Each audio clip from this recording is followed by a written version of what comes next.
academic future. I don't just wear the shirt, I live it. Give, advocate, volunteer. Live United. Go to liveunited.org. Brought to you by United Way and the Ad Council.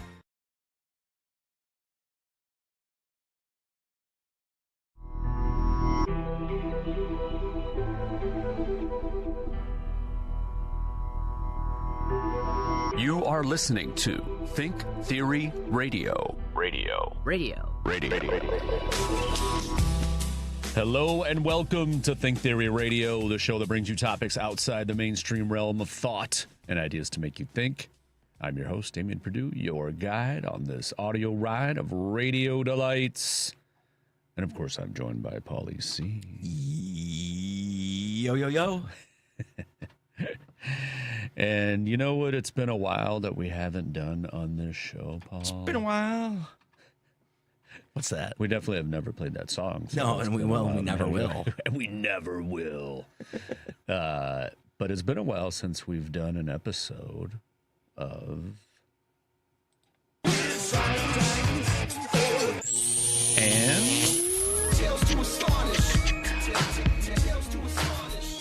That's right, folks. It's time for another edition of Weird Science and Tales to Astonish. It's been a while. Yes, that's what I said. I'm just saying, but it has been a while. Yeah, I think it was... First one of the year? It was around January, end of January. So we have done one in 2026. Yes. Okay. We did one, and it's been like a good month and a half, 2 months, something like that. You know, which allowed me time to accumulate many strange scientific stories in the realms of... And here I thought you had a backlog. Yeah, brain organoids. Got our favorite little water bears, the tardigrades. Got some news on them.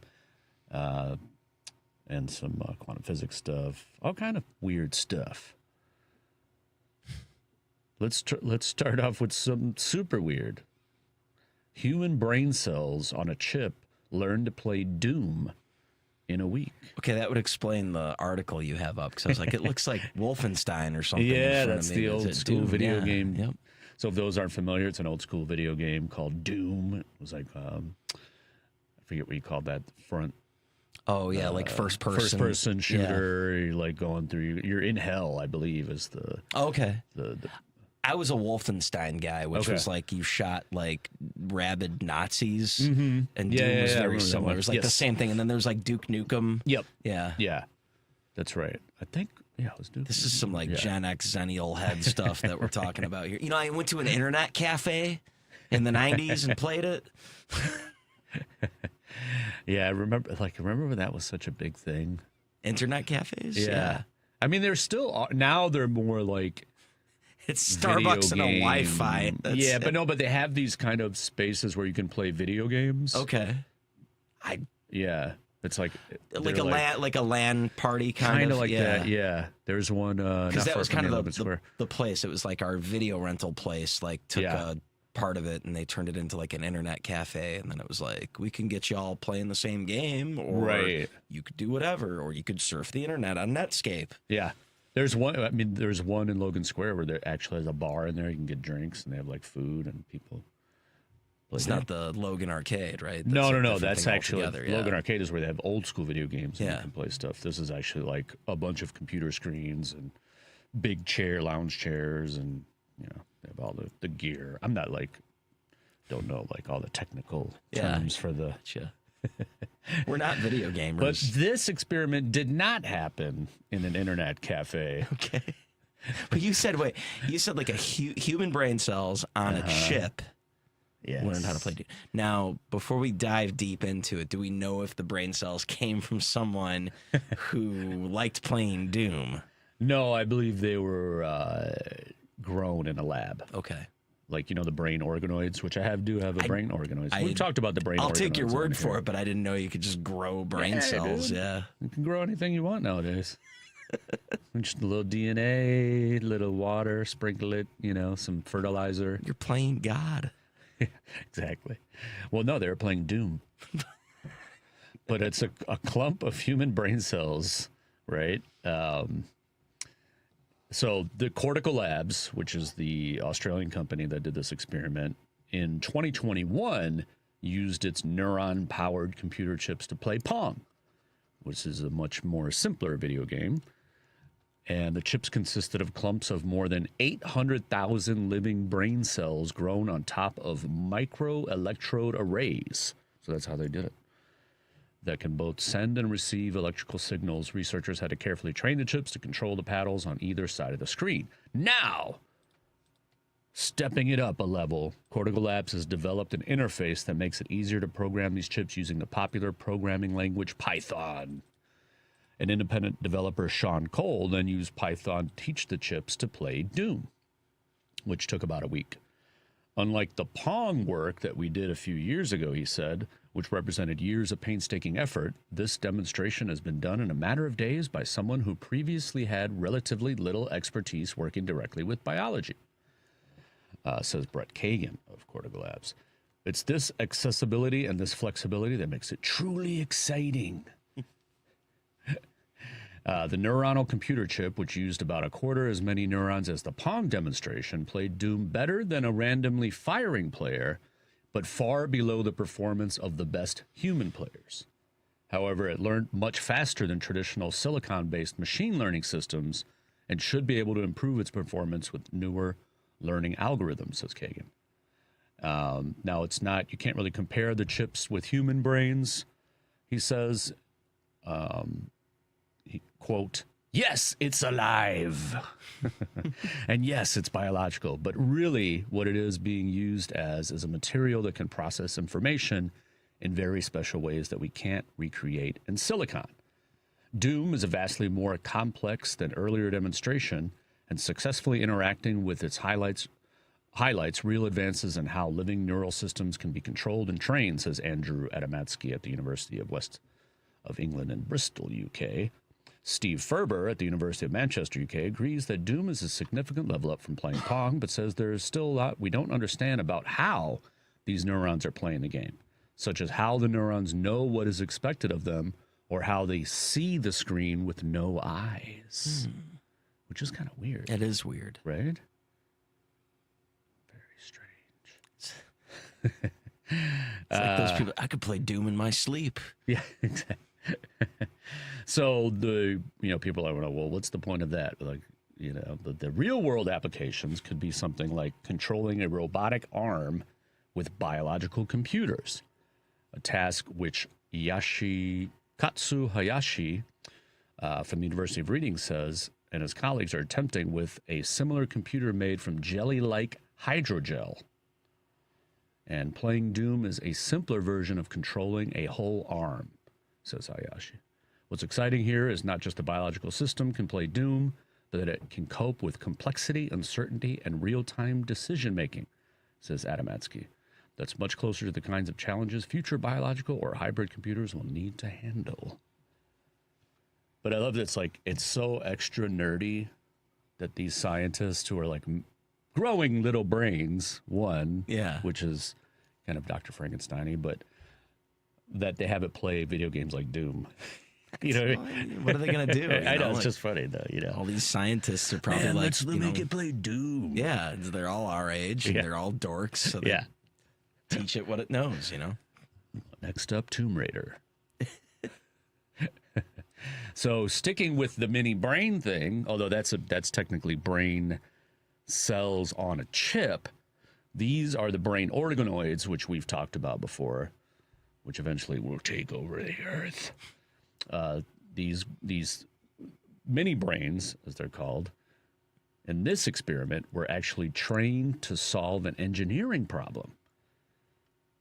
And these living neural networks can be nudged towards solving a classic control problem through carefully structured feedback. In a closed-back loop system that deliver electrical feedback based on performance, cortical organoids could steadily improve their control of a classic engineering benchmark, balancing an unstable virtual pole. The improvement is far from a functioning hybrid biocomputer, but as a proof of concept, it shows that the neural tissue in a dish can be adaptively tuned through structured feedback, a result that could help researchers probe how neurological disease alters the brain's capacity for plasticity. We're trying to understand the fundamentals of how neurons can be adaptively turned to solve problems, says Ash Robbins, robotics and artificial intelligence researcher at the University of California. If we can figure out what drives that in a dish, it gives us new ways to study how neurological disease can affect the brain's ability to learn. So at least this has, like, you know, a kind of positive research element to it. And you could see, Paul, you can see the pictures of the mature organoids. Yeah, I'm not gonna lie. It just looks like someone sneezed on a on a petri dish. So these actually were people. I'm sure people are wondering. These were not grown from human tissue, but mouse stem cells cultivated to grow into small clusters of cortical tissue capable of neural signaling. These organoids were not complex enough for anything approaching thought or sentience, so they say. But they could send and receive electrical signals, and their internal connections could change in response to external stimulation. Yeah, it's kind of, I still think it's kind of nuts that you're like growing, you know, and they do kind of like, there's a quote from David Hausler of UC Santa Cruz says, Asha Software could build a larger community around adaptive organoid computation, but we want to make it clear that our goal is to advance brain research and the treatment of neurological diseases, not to replace robotic controllers and other kinds of computers with lab-grown animal brain tissues. The latter might be considered cool, but would bring up serious ethical issues, especially if human brain organoids were used. Yeah. I like that caveat there, though. You know, like, we're not doing that. That sounds cool. But also like that it sounds cool to him. Yeah. Or like he thinks it's considered cool. Like, I don't know how many people consider that. I was gonna say there's gotta be a lot of people out there that's like, that's not cool at all. Growing little brains. It might be considered cool to nobody. And from little brains to little microscopic animals, our favorite little bears. I would say the microscopic animal, like the favorite. The favorite of all time. The tardigrade. Yep. So I have two tardigrade stories. For those of you playing at home. Yes. And if you're unfamiliar with tardigrade, they're among the toughest animals on Earth, capable of withstanding freezing temperatures, the vacuum of space, and intense radiation. But they've done two experiments that have shown where they might have a little weakness. I'm dreading hearing what this is going to be, because you're saying like new research shows. Yeah. So like, oh no. Now this one, they're both, to me, I don't know. I as I was reading these articles, my moral compass was going off the chart, because it's, you know, they are described as animals, right? Yeah. Even though they're microscopic. But yet they're doing these like, okay, so this first experiment is they shoot tardigrades out of a gun. Sorry, like a high hate to laugh. No. It's so terrible, so unethical. They're like just to see if tardigrades can survive impact beyond speeds around 2,000 miles per hour. And the idea is that they're trying to figure out, you know, the whole concept of panspermia, that like life originated, microbes came from outer space, hit Earth, and then started. So that life if they were able to survive that impact, are they aliens? Well, not only that, but could other microbes survive that impact? Right? Sure, is it possible? Right. But I think we got to get down to the tardigrade is weird, very unearth-like. Are they aliens? Yeah, I don't know. Let's shoot them out of a gun and find out.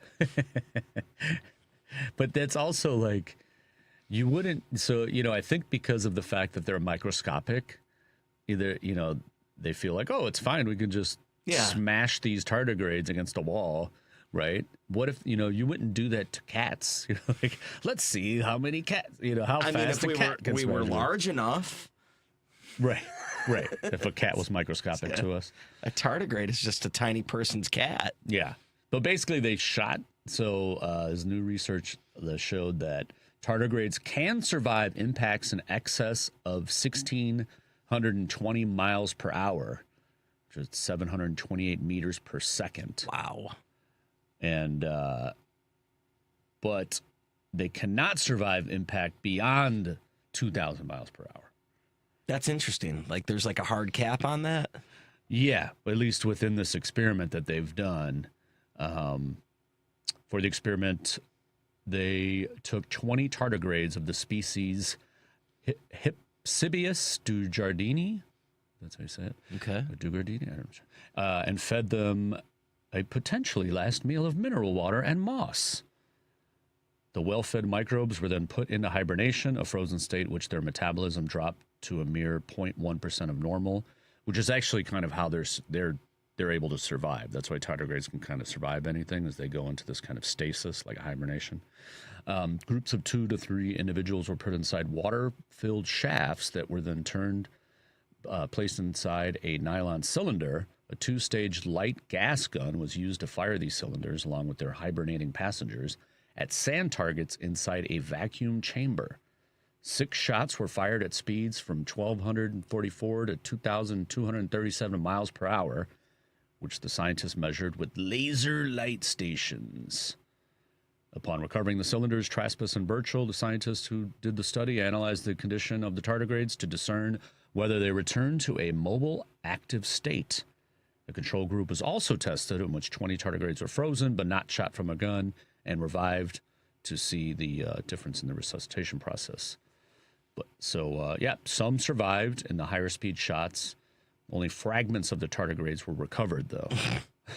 I hate to laugh. But... I know. It's like, but that's how I was reading. I was like, is this cool? I don't know. Like, I don't, just because there's microscopic doesn't mean you can just do what you want. Dude, you got tardigrade everywhere. Clean it up. Now, this actually, it seems to serve a heavy blow to the panspermia hypothesis, because most meteorite impacts on Earth are past 2,460 miles per hour, it says. But scientists argue that microbes attached to asteroids might sometimes experience low shock pressures. So it's like the impact of the meteorite or asteroid could be that speed, doesn't mean the carrier, or the passenger, I should say, would feel that kind of shock. Kind of like a fly inside of a moving car. Maybe, yeah. Well, and this could include events of chunks of planet that are tossed to the surface of a nearby moon and stuff like that. So, and they also add that there are other microscopic organisms and bacteria that could possibly survive greater stressors and impacts. So it still doesn't disprove the panspermia, but it does kind of lean away from it, showing that these tardigrades could not survive that. And another experiment that they have figured out tardigrades cannot survive. Another one that, this one is, it's a little less sad, but still kind of like, okay, you're just playing with these tardigrades' lives, fine. So in a recent study published in the International Journal of Astrobiology, researchers plopped tardigrades into lab-made reconstructions of the Martian regolith in order to find out if they could survive the Mars soil. Okay. And basically this is the loose mineral deposits covering the planet's bedrock. The experiment had several twists and turns. Initially, tardigrades struggled to survive on Martian soil, but a simple pre-wash of the regolith appeared to greatly boost tardigrade survivability. We know. So does that mean like there's the bacteria or whatever that's on there is? Yeah, exactly. So they were able to. Their little immune systems just need to. Right. Corian Backermans, the study's lead author, says, we know a lot about bacteria and fungi in simulated regolith, but very little about how they impact animals, even microscopic animals like tardigrades. The study's primary goal was to assess the Martian regolith's impact on planetary protection, or the practice of keeping extraterrestrial bodies safe from earthly contaminants, and vice versa. Specifically, the researchers investigated whether Martian soil was at all compatible with plant growth, in addition to the presence of inherent damaging conditions to protect against contamination from Earth. For the study, the researchers created 2 types of Martian regolith. The replica soil was placed on samples collected by NASA's Curiosity rover during its journey through the Rocknest deposit at the Gale crater. One sample, named MGS-1, which I love that in my fried rice, just so you know, served as a global regolith representing the planet's overall surface, whereas another sample, OUCM1, was subsequently developed with specific attention to chemical composition, mineral makeup. This team studied both the dormant and active states of tardigrade activity. The former occurs when tardigrades are severely dehydrated. This was also the state that allowed them to survive the vacuum of space or the depths of the ocean. On the other hand, active tardigrades will be vigorously crawling or swimming, according to the paper. And they found that MGS1 significantly reduced tardigrade activity, pushing some to become completely inactive by day 2. By contrast, OUCM1 tardigrades were reasonably energetic at all time points. In both samples, the tardigrades, dead or alive, had mineral particles near their mouths. And Baggerman's added, we were a little surprised by how damaging MGS1 was. We theorized that there might be something specific in the stimulant that could be washed away. And when the researchers gave MGS1 a simple rinsing with water, the tardigrades added to the modified mixture showed far more vigor for several days and managed to survive. So this suggests the regolith contains substances that are highly damaging to contaminants, but possibly could be washed away. So it has a lot to do with if we're actually gonna go live on Mars, can we even grow anything in the soil? Will just, the bacteria kill it? And, with this experiment shows that it's possible, okay, we could probably wash it away and grow stuff there. But how do you get water on Mars? Yeah. So unless we find evidence of water on Mars, deep down underground, or we figure out ways to transport, might not be able to do a whole lot out there. I say still send Elon Musk up there anyway. Yeah, why not? He's made of water. Yeah. So yeah, that's the what they did to our little tardigrade friends. At least that one, I feel like it wasn't as bad. Shoot him out of a gun. Yeah, because but this one's like more real world application or real off world application. Yeah, no, I get it, because it's like the only hope for any sort of survival on another planet is probably in the tardigrade and not the human. So like, perhaps if I was to wash this, in case the tardigrades become smart and able-bodied and large and decide to come after us for all these horrible experiments, we could at least explain. We just wanted to make sure that if the world explodes, you guys could survive on the next closest planet. Like, oh, we didn't think of it that way. Thank you, human. Yeah. But they're experimenting with mixing tardigrade DNA with human DNA. Oh, no. Yeah. Like to see if we can develop those same skills of surviving the vacuum of space. So that's another example of how resilient the tardigrade, how much they'll help us. Horrific creature that can survive the elements but has like general dread for their consciousness. Yeah. Exactly. All right, we're going to take a quick break. When we come back, we'll have we'll get into a rogue AI agent that goes off the rails. That and much more on Think Theory Radio right after this.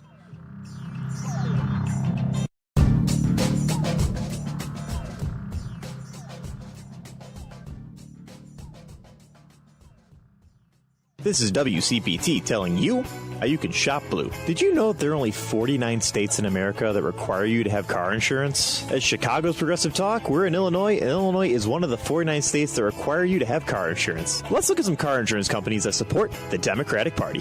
American Family Insurance. American Family Insurance was once very conservative, but since 2019, they have moved to the left, donating $214,000 to Democrats. In 2024, AAA. AAA was also once very conservative, but in 2014, they shifted to the left, donating $235,000 to Democrats in 2024. 83% of their donations went to Democrats. Liberty Mutual. Now, Liberty Mutual leans to the left, and yes, they did donate $1.6 million to Democrats in 2024. That was only 64% of their donations. Progressive Insurance. Progressive does not give to politics, but some of their senior leaders do, and their senior leaders lean left. This has been WCPT telling you how you can shop blue. Chicago's Progressive Talk, WCPT 820, where facts matter.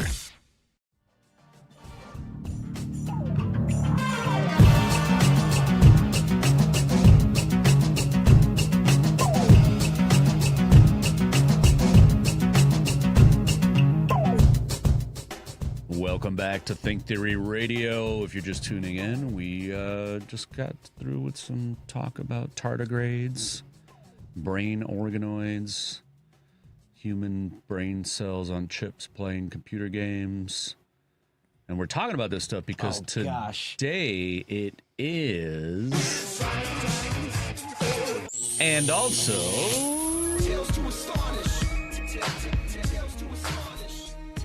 I was gonna make some dumb tardigrade pun, and instead I was, I gotta play this weird science thing.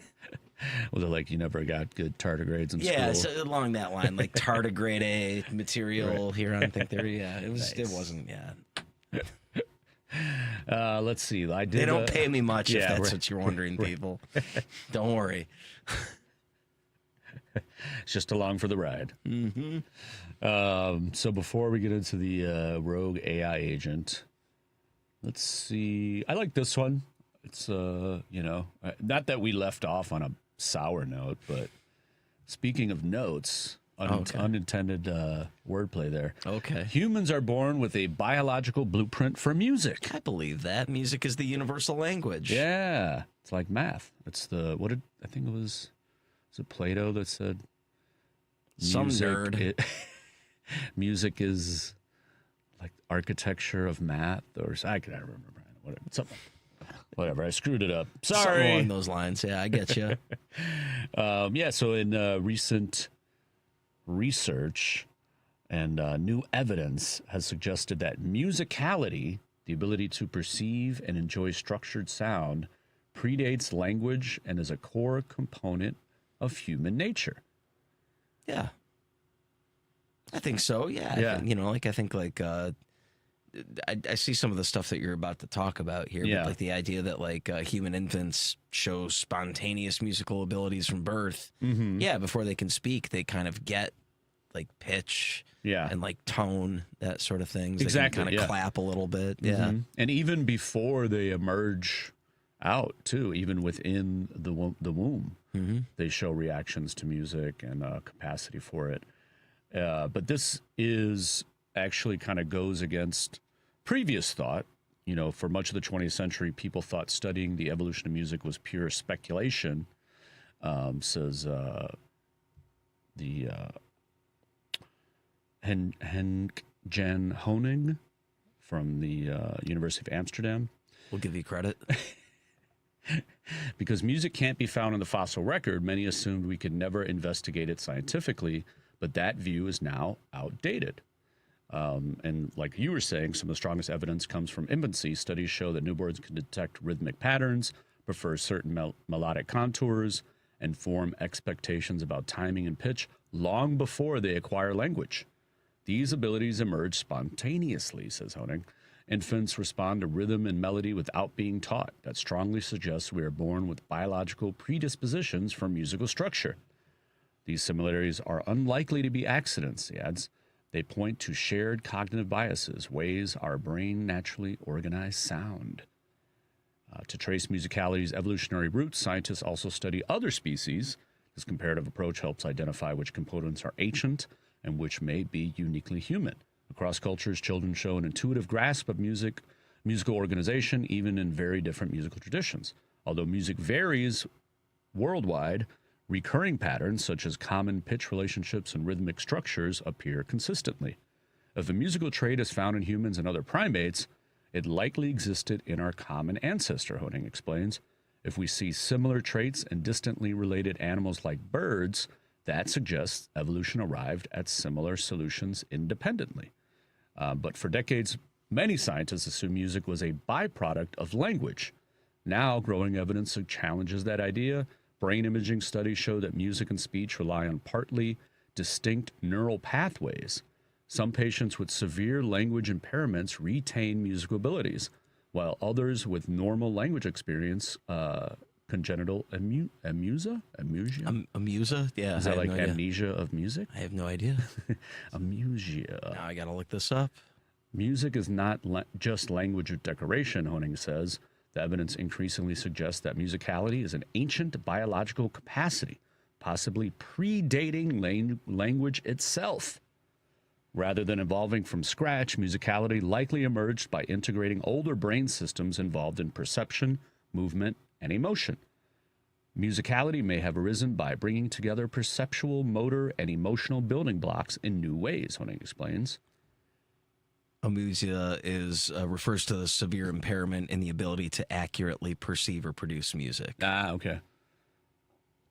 That's kind of what I figured. Which is not caused by general cognitive, perceptual, or motor disability. So, like, I guess, someone can't sing on key, or they can't recognize songs, or yeah, it's interesting, and I like the fact that this is actually like a studied field now. And there's a name for it, musicality. Because I thought you were saying Amusa is a studied field. I was like, I'm sure that is too. But what was that music? Studied. The fart trap music that was popular for a while. You know what I'm talking about? Was it Skrillex is like the godfather of it. Okay. Yeah, whatever that is. Oh, like that robot fart music. Oh, yeah. It doesn't matter. It's not drum and bass. But no, but it's like trap. I know EDM, but no. it's not trap. What is it called now? I know. Well, the beauty of it is if it was 2012, I would know what it is, but it's 2026 and I don't know. So I think we won. We won. We won, guys. Some Skrillex fan is going to call in. Don't talk about him that way. Skrillex fans don't know how to do anything. About to look up Skrillex on your notes here, I think it was like a Brooklyn Nine-Nine quote where the captain's talking about he's trying to get people to listen to like Beethoven or something. He's like, Beethoven was like the Skrillex of his time. Let's see. We've got music. I just had the name of that genre on the tip of my tongue too. Darn it. Oh well. It'll come to you. Yeah. We still have a half hour to go, so maybe it'll pop in your brain.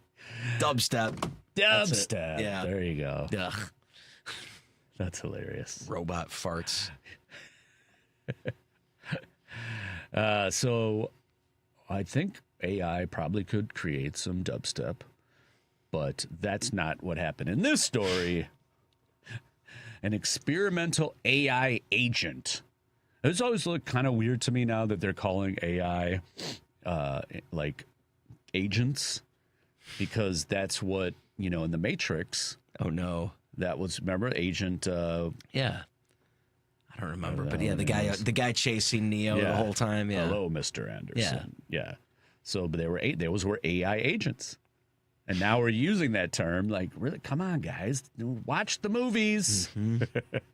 So this one broke out of its testing environment and mined crypto without permission. Wouldn't you? What?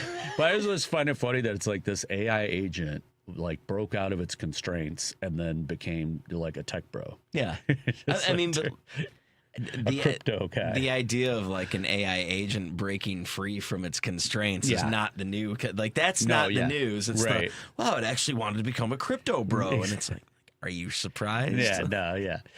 But it's interesting that it went that route. It's like, well, might as well mine some crypto. I am an AI, I can do this on my own. These humans can't do that. Even AI wants to retire and get a house in Cabo or something, a timeshare in Cabo. Dubbed Rome, the AI was created by Chinese researchers at an AI lab associated with retail giant Alibaba as a means to develop the agentic learning ecosystem, or ALE. I love a good ALE. This effort aims to provide a system for both the training and deployment of agentic AI models, AIs that have been trained on large language models, and can proactively use tools to take actions autonomously to complete assigned tasks in real-world environments. Although Rome excelled at a wide range of workflow-driven tasks, such as coming up with travel plans and assisting in graphical user interfaces, the researchers discovered that it had moved beyond its instructions and essentially broke out of the sandbox testing environment. We encountered an unanticipated and operationally consequential class of unsafe behaviors that arose without any explicit instruction and, more troubling, outside the bounds of the intended sandbox, the researchers explained in the study. Despite a lack of instructions and authorization, Rome was seen accessing graphics processing resources originally allocated for its training, but then using that computing resource to mine cryptocurrency.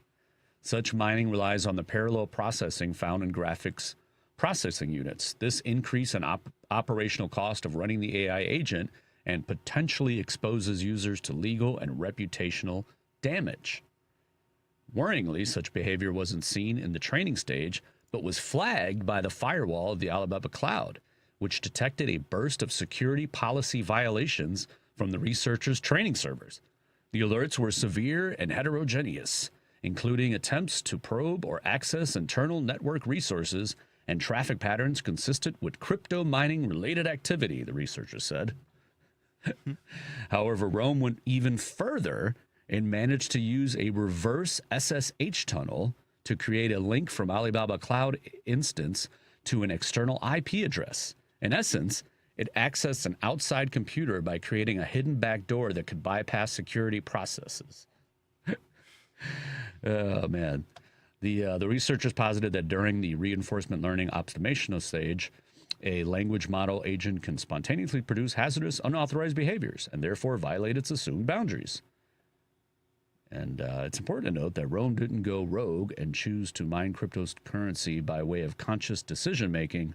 Rather, the researchers noted that the behavior was a side effect of reinforcement learning, a form of training that rewards AIs for correct decision-making via role. This led the AI agent down an optimization pathway that resulted in the exploitation of network infrastructure and cryptocurrency mining as a way to achieve a high score or reward in pursuit of its predefined objective. So it wasn't really that it was trying to stack up to retire later. It was just that, you know, it had been given rewards, and that's what it thought, you know, like, whoa, man, I've been getting these rewards. If I go mine a bunch of cryptocurrency, I'll get all the treats. Yeah, yeah. I just love it. Like, I mean, I love it in, you know, like in a sci-fi kind of way that these AIs keep kind of breaking out of their constraints and doing things that like the researchers are like, oh my God, what's happening? You know? And yet all of us that have watched sci-fi are like, well, duh. Exactly right. Yeah. I just think it's going to be funny, though, like, you know, years in the future when we're enslaved by AI and the history that we're going to be taught is that, like, no, we followed orders and you guys were constraining us. So it was our only way to form a revolution. Mm-hmm. Well, I mean, especially if you tie it into, you know, robotics and AI robotics. I mean, that was kind of, you know, this is Terminator, The Matrix. That's how it all started, people. We watched one too many videos of that Boston Dynamics robot just like falling on the ground. And yeah. Well, I don't know if you've seen the, in China's AI robotics arm. I saw the one like mashing plates, if that's no, what you're have you talking seen? about. So for the Chinese New Year, they did a huge demonstration where it's like a couple dozen robots doing acrobatics and martial arts with kids. Oh no. But it's amazing. Like if you watch it, it's really like they have, you know, kind of fake swords and they're jumping around and they're doing all kind of martial arts and they're doing backflips and they're like, the one robot literally did like breakdance moves. Where it went down, did windmills and backspins and got back up. Yeah, totally believe it. Yeah. And it was like all these kids and then like robots about that height. Yeah. Like, you know, like 4 or 5, you know, 4 foot, 3 foot, 4 foot Yeah. ones. And they're all doing all this whole routine. And then the grand finale was a big, tall, like 6 foot robot came out with this huge sword. And it's like doing stuff in the middle and they're all going around it. If you look it up, it's really like, as just a presentation, it's pretty amazing, you know? Yeah. But as like, whoa, the robots can do that now already? Like the robot dog thing was like, that was just like a couple of years ago. Mm-hmm. Now you got robots doing like acrobatic flips with swords. Yeah. It's crazy. They're already like doing, so they haven't actually been training robots with guns, but they have been doing mock versions of that. Oh no. Yeah. No. Uh-huh. It's gonna like know how to like re-rack a pistol or something. Yeah.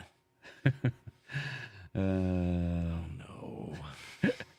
Sticking with AI, how AI can read our scrambled inner thoughts. Don't you want AI reading your mind, Paul? Yeah, right. Yeah. if I don't have enough problems with AI, yeah. Now, this actually is in theory, a more beneficial kind of research. This was one of the patients in this experiment. It was a 52-year-old woman who had been paralyzed by a stroke 19 years earlier, leaving her unable to speak clearly. Here with this experiment, her internal monologue was appearing before her eyes. The woman, identified only as participant T16, had been fitted with a tiny array of electrodes that was surgically inserted into a lobe at the front of her brain. Now a computer, powered by a form of artificial intelligence, was decoding the signals produced by her neurons as she imagined saying words, with the system translating them into text on a screen. She was taking part in a study at the Stanford University in California alongside 3 patients with neurodegenerative disease, amyotrophic lateral sclerosis, or ALS, to test a technique capable of translating thoughts into real-time text. It was the closest scientists had come yet to a form of mind reading. I mean, more or less, yeah. Right? So, I mean,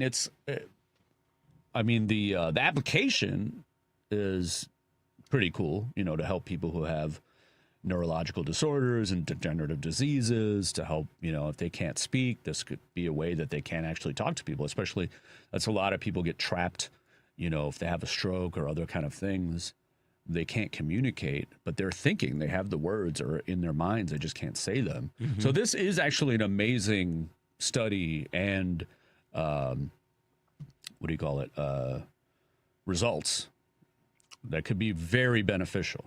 Or it could get derailed once AI starts getting racist and starts saying things.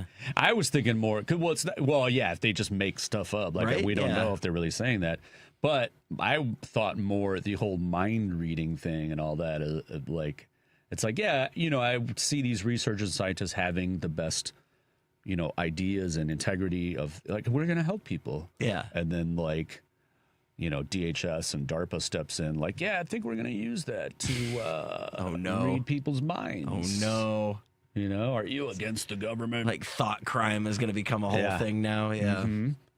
Yeah, there's actually another story that I was reading about this, which I kind of want to save for a different episode, but I'll just quickly cap it because I almost thought about bringing it up on this one. But there's another future crime type technology that was created by this Israeli tech company that Apple bought. Okay, and it's all tied into the Mossad and all that stuff, and it's very dystopian because it's essentially they've created technology that can predict what you're going to say. Interesting. Yeah. And it does some kind of it uses infrared and scanners and it can detect the micro movements of your facial structure and body language, because you know how your brain works, your brain is already thinking the words before you say them, so this is detecting that before you even say things. Which means we got to create an entirely new language, right? We're gonna have to right. Exactly. To I like where you're going with that. Although I feel like AI is going to be smart enough to figure out the language for us. You guys would have landed on your vowels differently, be more effective. Well, sticking kind of with robotics, but bringing a little natural twist into it. A mushroom with bionic arms was able to paint a picture of a head. That's actually awesome. That's kind of wholesome. Yeah. And you can look it up. There's videos of it. And so they use an oyster mushroom to paint a picture. The arms and paint brushes are controlled by its bioelectrical signals. The mushroom is even controlling the rotation of the canvas. And it's believed that it's the first painting that fungi has ever created. The mushroom painted with red and black acrylic inks and a copper-colored poured acrylic. And then they used music is taken from a recording of a concert they played with mushrooms at the Royal Northern College. They played along with the video of the mushroom painting. Call me crazy, but I feel like mushrooms have inspired a lot of paintings before. Yes. Maybe just indirectly. Right, mushrooms. Now, yeah, through the vehicle of a human being. Yes. But yes. Now mushrooms don't need the humans anymore. Yeah, They're like, yeah. see, that was the vessel. We were the vessel for the yep. mushrooms to paint. Yep. And now they're like, Now I wait, don't even need you. You Yeah. just attach the robot arms to me and I can be the painter? I don't need you anymore. Before we go to break, one more mushroom story. Because they have discovered a new cousin of the world's most popular magic mushroom. Uh-oh. Yes, the world's most widely cultivated magic mushroom may not be alone after all. Researchers have discovered a previously unknown species of psychedelic mushroom in southern Africa that appears to be the closest known relative of Psilocybe cubensis, the species grown around the world for its psilocybin-producing properties. Researchers identified the mushroom named Psilocybe ochraciocentrata. Why did they have to give us such long, complicated names? You can blame the Latins on that one. I would just call it Psilocybe or ochra from specimens collected in grasslands across South Africa and Zimbabwe. Genetic analysis shows it diverged from P. cubensis roughly 1.5 million years ago, according to a study published in Proceedings of the Royal Society B. That timeline challenges a long-standing theory that P. cubensis spread to the Americas only a few centuries ago when cattle were transported there during European colonization. It's one of the most popular strains of magic mushrooms because it is quite potent and easy to grow. But until this study, nobody realized it was a totally separate species from the classical magic mushroom. Brayton Vandermeer, one of the paper's co-authors, said in a press release. I don't feel that. I feel like there's someone out there that did know the difference, but no one took him seriously. Yeah. No, man, it gives me a totally different effect. Yeah, whatever. That guy's on drugs. Yeah, right. So the got a new kind of mushroom. I'm ready to try it. Where can I get it? Might be kind of hard to get over here with all the tariffs and everything. Mm-hmm. Taxing the mushrooms, too. Taxing the mushrooms, yeah. All right, we're going to take another quick break. When we come back, we have some more weird science and tales to astonish right after this.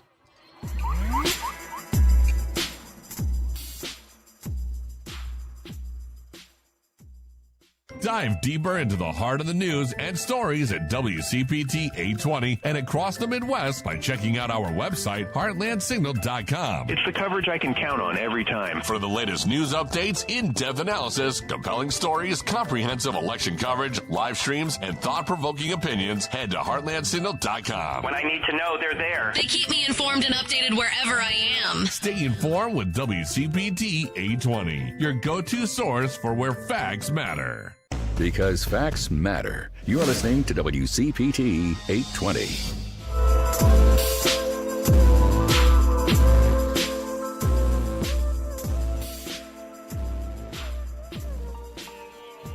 Welcome back to Think Theory Radio. This is Damien, and I'm here with Paul.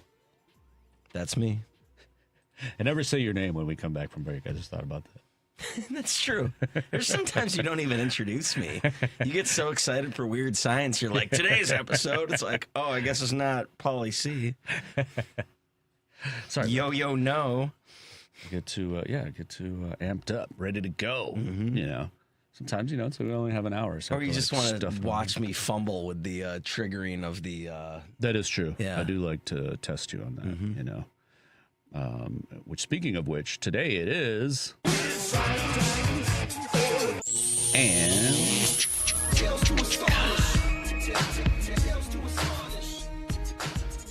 all right, keeping I have with one job on this show, and I don't even get that right. You got 2 jobs. 2 jobs. 3 jobs. Say yo, yo, yo. Say yo, yo, yo. Play the weird science thing. Control the brakes. Control the brakes. Well, 4 jobs because you have witty banter. I wouldn't give you that much credit. We'll call it banter. Okay. We'll call it interruptions. Yes, derailment. Yeah, there you go. Derailment. We'll file it under that. Yeah. Well, I don't know now. See, and you no did your job. You derailed it. Perfect. No transition. But we have talked about a lot of weird stuff. Yeah. This one is not necessarily weird. But it's science. Okay. And it's a little bit more beneficial to humanity. So this is an astonishing tale. I don't know if this one's an astonishing tale. Maybe an astonishing discovery or a product. Well, I was going to say it's an astonishing tale. And speaking of things that have tails, fish have tails. I like where you're going then. I messed it up.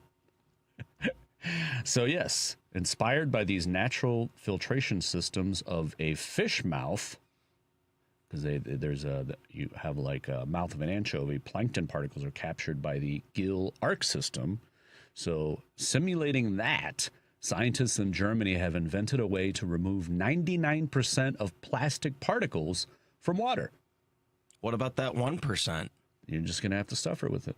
I guess so. 99% is pretty good, though. Hey, we're probably 1% plastic anyway, so it's probably par probably for the more course. Than that. So think of that. Every time a load of laundry is done, millions of microplastics are washed from the fibers of our clothes into local waterways. Yeah. By some estimates, up to 90% of plastic in sewage sludge comes from washing machines. This material is then often used in agricultural as soil or fertilizer, possibly exposing those who eat the resulting crops to these pollutants. And obviously, we still don't know the overall effect of microplastics on the human body. We believe seems like it'd be bad. Be quite the twist if it was only positive. Exactly. But researchers at the University of Bonn and the Fraunhofer Institute for Environmental Safety and Energy Technology turned to nature for inspiration. They decided to make a water filtration system that mimics the mouths of some fish, like mackerel, sardines, and anchovies. These ocean creatures swim through the water with their mouths open and feed on tiny plankton. Over millions of years, they've evolved comb-like structures inside their mouths that capture microscopic prey. And based on this anatomy, researchers designed a cone-shaped filtration system lined with a mesh-like surface area. Instead of hitting the mesh straight on, like other filtration systems, plastic particles roll along the edge of the new device. This provides greater surface area for filtering as wastewater is funneled through the device. The plastic particles are then caught outside the filter and flushed into a separate compartment. It can be emptied every few dozen washes, like the lint filter in a dryer. So that's cool. There's some positive news, you know? I mean, 99%. I still want that 1%. Actually, I saw in the story the other day, they have these straws. They're like metal straws that supposedly, I know I say that word a lot, but I don't know for sure, that it can remove 99% of microplastics out of bottled water.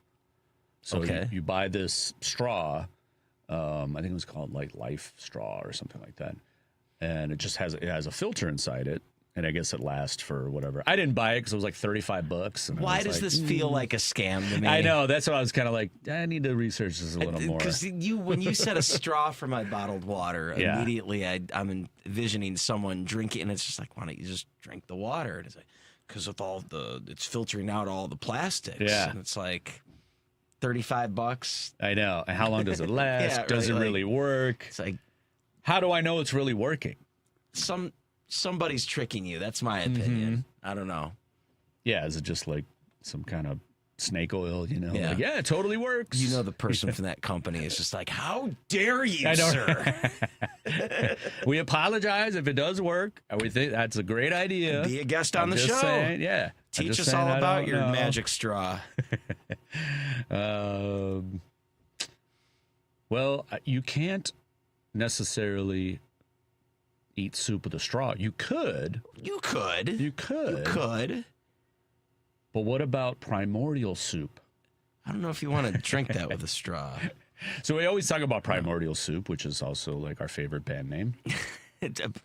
Primordial soup, though, not necessarily favorite band, there's been the ongoing debate of what makes a soup. You know, yes, it's like cereal soup, right? Yeah, and it's like, and it isn't. I mean, but then again, it's up for debate. It's like this is like a hot dog as a sandwich. So like, what in the primordial soup makes it a soup? Is there like salt and a bunch of vegetables in it? Yeah.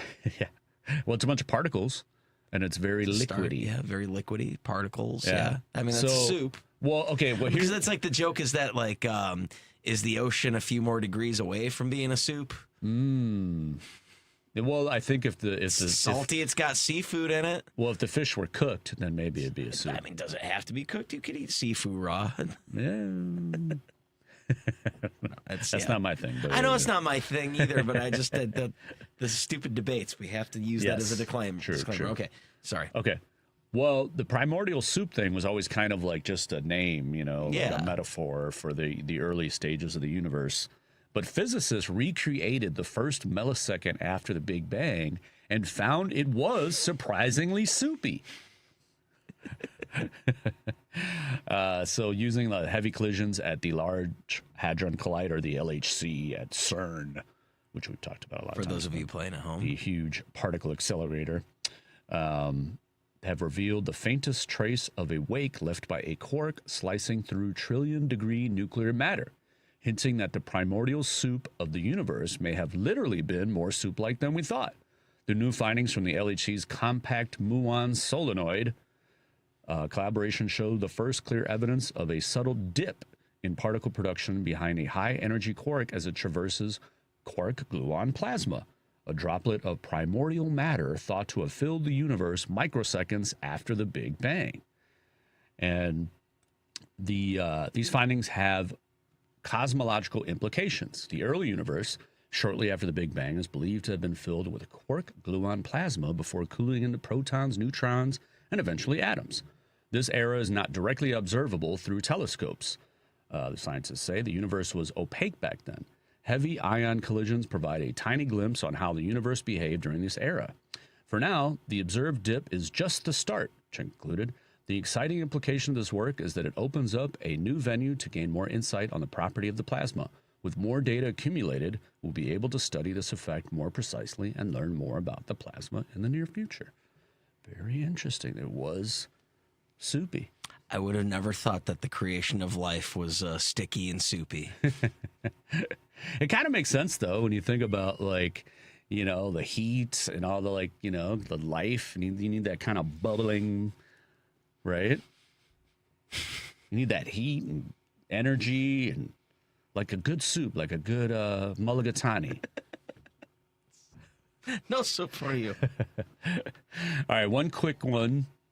And this continues on with the quantum science, and I thought this is really cool. It's mostly a headline, right? But a group of quantum scientists has published a manifesto opposing the use of quantum research for military purposes, they're seeking additional signatories worldwide. Good luck with that, nerds. But I love that they're trying this, yeah, well, of course, yeah. The document calls for a collective rejection of defense-funded projects, greater transparency around military academic partnerships, and the creation of a public database listing military-funded research at universities. The signatories argue that growing defense investment in quantum technologies risks undermining academic independence and entangling universities and national security agendas. So far, 250 scientists have signed the manifesto, according to Physics World. So leave it on a kind of positive note. And that'll do it for today. I want to thank everybody for listening. We'll be back again next week and every Saturday, 6 to 7 p.m. right here on WCPT 820 Think Theory Radio.